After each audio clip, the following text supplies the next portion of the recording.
tonight, by the end of tonight, Tom Brady may be something he's never been in the NFL. And I would proffer to say not as a collegiate player either. And that is 2 games under 500. That's never happened. The only time Brady has awakened in the morning of an NFL week that he knew he was going to be the starting quarterback of a team that was 2 games under 500 was the New England Patriots in the year that Mo Lewis blew up Drew Bledsoe's innards, put Brady on the field, and began the remarkable run that takes us all the way to Week 8, 2022, tonight on Prime Video. Bucs hosting the Ravens.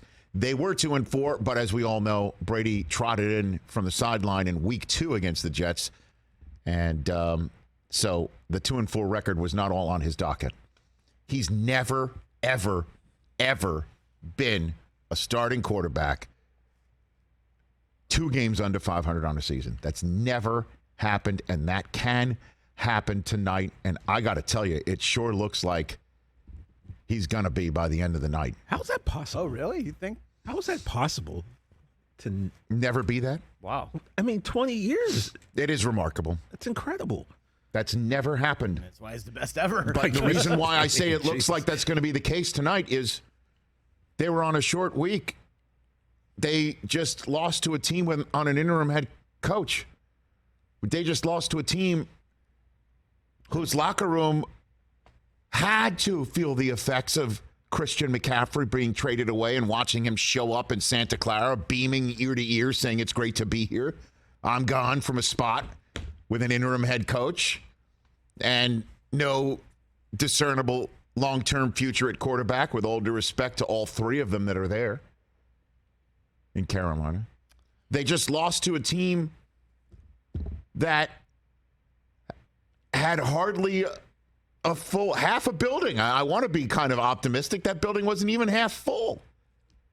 You're going to be pushed back for a second. And they just lost to that team by 18.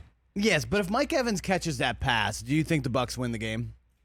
If Mac Jones didn't have a sprained ankle all season long, do you think the Patriots would be 3-4? This is really specific though. If Mike Evans catches that pass, well, certainly they have a touchdown in the game, and it's 7-0. It's there now. They're rolling. The confidence is there. It's not like, oh man, the sky isn't falling. But he dropped the pass, didn't he? But I'm just asking you a question. Of course, things could have been different. Of course, if he goes deep tonight and somehow takes the top of the Ravens defense off tonight and it's 7-0 right off the bat, but there's still 3 3/4 of a game to go, and they haven't been able to put a damn thing together. Okay. And here come the Ravens tonight, and they as we know, have considerable talent to push pressure up the middle on Tom Brady, stop the run on the way to Brady.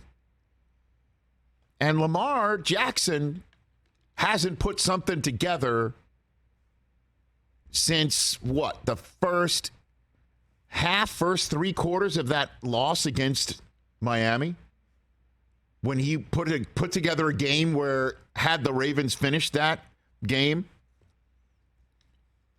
with a win back in Week 2, they'd have been 2-0, and we wouldn't talk about him as an MVP quarterback.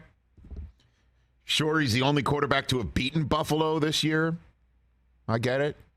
Game against Cincinnati, Justin Tucker split the uprights right at the buzzer. They lost against the Giants. They needed to hold on for dear life against Cleveland. Ravens also have something that they need to put together in a division that Cincinnati is now surging in. And the week finishes up with Cincinnati and Cleveland, as we talked about with yesterday's first guest, Joe Burrow. I'm genuinely nervous for the Bucs tonight. Good news for them, though, is their division is not anything to write home about.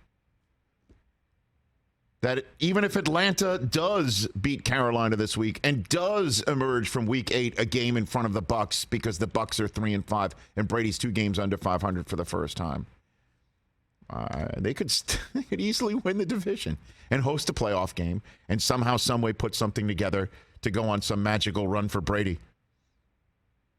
But tonight will be all about Brady, and my apologies on behalf of everyone on Prime Video in advance to everybody in Baltimore. There will be times tonight, if you do watch their pregame show, and I don't have their rundown, and I'm sure they do have things in it to balance out the coverage. But Ravens fans, you will be sitting around tonight wondering, is there a second team in this game? We're talking about Tom Brady at 3-4. We're talking about Tom Brady potentially being what he's never been in the NFL, which is 2 games under 500, quarterbacking a team from start to finish. It's never happened. And the defense got punked by Dante Foreman and by Chuba Hubbard. Now here comes Gus Edwards, healthy, and Lamar Jackson coming at you. And the Drake. And the Drake, don't forget the Drake Hotel, which is definitely part of the Mission Impossible movie. Nice. But I know, seriously, yeah. Oh, yeah, Drake can put his stamp on, too. Yeah, absolutely. So I'm very concerned about the Bucs this evening. And I'm leaning towards taking the Ravens in this one tonight. They're the better football team. Even if Mark Andrews doesn't play. Don't you feel like Tom's going to pull us out somehow? And that's why you came on, you came on the set today and you're like, what? You told me what's going on with the Bucs? Yeah, there's a weird line movement. So this game opened, and the Ravens were a point and a half, depending on, wherever. And now the Bucs are 2-point favorites. Like, that is really strange. If I had to peg it on anything, I don't have my head in the game on that front or know how it operates. But if I had to guess, it's basically what I just said. Yeah. You're just banking on the fact that Brady's not going to lose this game because he's never been 2 games under 500 as a quarterback. Has he ever lost 3 in a row? I think he has. Okay. I need to look that up. Yeah. But I think that's something out there. It's possible he hasn't either. If it's never, it's only like once. So that's something's got to give. It has to be. It has to be in one of those. Maybe it could be in that 0-2 Patriots season where they did not. That was kind of the only. They didn't follow up strong. Yeah. Catch the Rich Eisen Show every single day on the Roku channel, 12 to 3 Eastern, for free.